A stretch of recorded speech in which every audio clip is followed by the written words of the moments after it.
outside where there is more space. But I wanted everyone to be uncomfortable so you do not forget. He went on.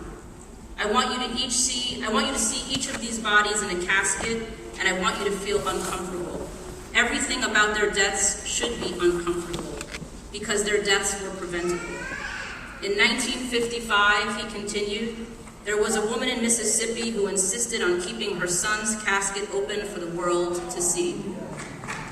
And today, here in the Bronx, we want the world to see the caskets. These 17 deaths, 67 years after that of Emmett Till, were also unjust and untimely.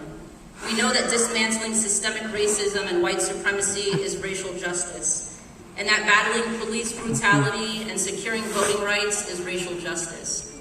But fighting for fair and just housing is also racial justice.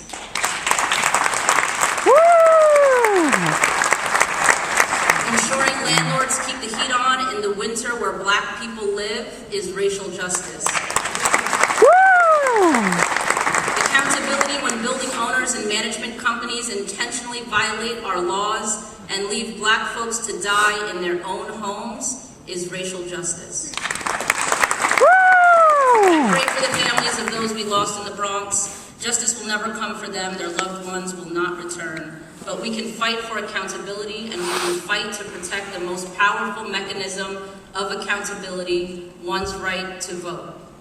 As we honor Dr. King, his family reminds us that today is not a celebration without meaningful action. Truly honoring Dr. King means advancing the basic tenets of democracy in our country and following the clarion call to secure ballot access for millions of Americans. In 1965, after the Voting Rights Act languished in the House Rules Committee after passing in the Senate, Dr. King wrote a letter titled, "Let My People Vote," in the New York Amsterdam News, urging its passage as the first step in ensuring access to the ballot. He outlined a plan to register thousands of Black Americans across the South to vote, county by county, from Virginia to Florida. In his letter, he reminds readers, "We cannot rest. Laurels have not yet been earned. We must toil on during the hot, sweltering summer months. We must get our long-deprived people registered in the South's infamous Black Belt counties. Voting legislation does not put the names of Negroes on voting lists. We are not so naive as to believe persons who have traditionally opposed our right to vote will now desist from intimidating us. There must be a change. There will be a change." Today, 11 states have strict voter ID laws, a modern poll tax. Southern states closed 1,200 polling places, and millions are removed from their local voter roll each year, including the more than 200,000 Georgians, many of whom were Black, who were wrongly removed from the voter rolls ahead of the 2018 gubernatorial election, preventing the U.S. from having its first Black female governor, my Spelman's sister, Stacey Abrams.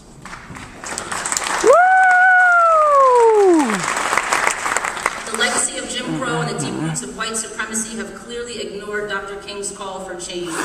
Today, I urge you to not rest, because our laurels have not yet been earned. I urge you to get involved and remain involved. And I urge you to join the King family and continue to put pressure on the naysayers in Washington to pass the Freedom to Vote Act and the John Lewis Voting Rights Act. Our democracy depends on each of us actively participating and holding ourselves accountable to its success. Thank you.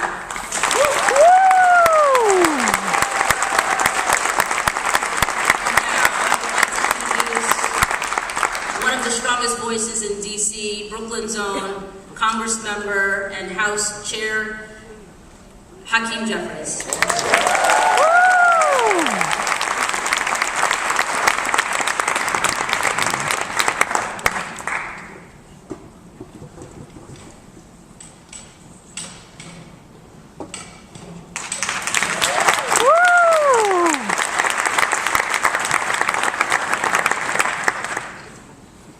To B.A.M. co-presidents Jennifer and Elizabeth and Coco, to all of my tremendous colleagues in government, to each and every one of you who are here.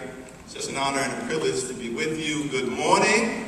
Good morning. Happy New Year. Happy New Year. Happy King Day. Happy King Day. What a blessing that every year we come to B.A.M. to celebrate and elevate the life and legacy of the Reverend Dr. Martin Luther King Jr., our Titan for Justice. Today is really a day of reverence, a day of remembrance, and a day of recommitment.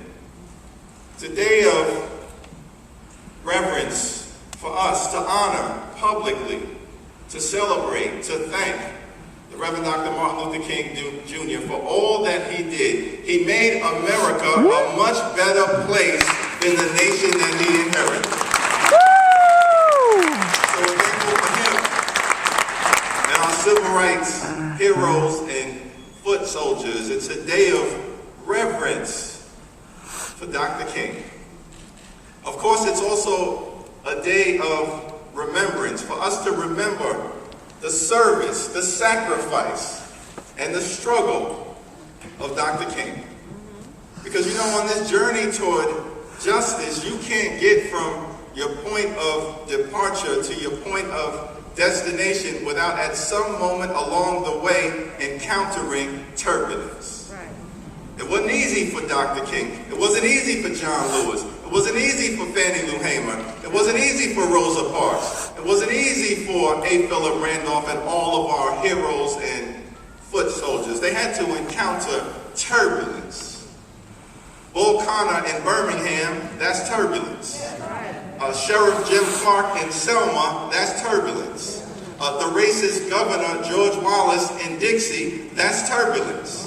You can't get from your point of departure to your point of destination on the journey toward justice without encountering turbulence. So we remember and we respect that. Because you know, when Dr. King would come into town on a desegregation campaign or to elevate the right to vote, he wasn't greeted with wine and roses. He was greeted with billy clubs and fire hoses. They encountered turbulence each and every step of the way. But they had faith that things could be different, and they put the work in. And as a result of Dr. King's leadership, his partnership with so many civil rights heroes and foot soldiers, just think about what they were able to accomplish. The 1964 Civil Rights Act, 1965 Voting Rights Act, Medicare, Medicaid, Head Start, the Elementary and Secondary School Education Act, the Higher Education Act, the Immigration and Nationality Act, the 1968 Fair Housing Act. In just 5 short years, they transformed America. Woo!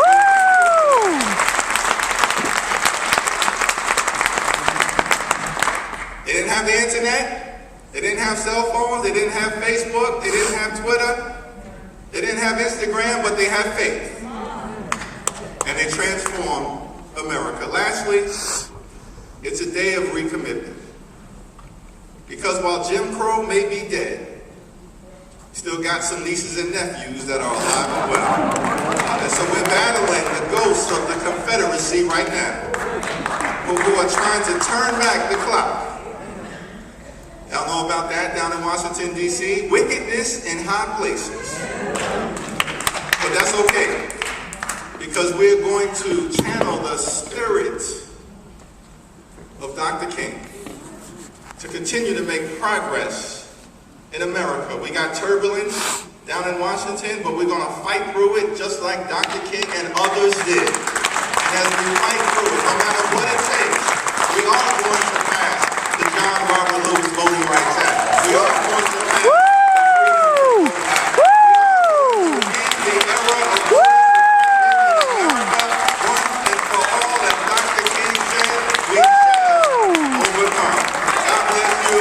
God bless you. God bless the United States of America.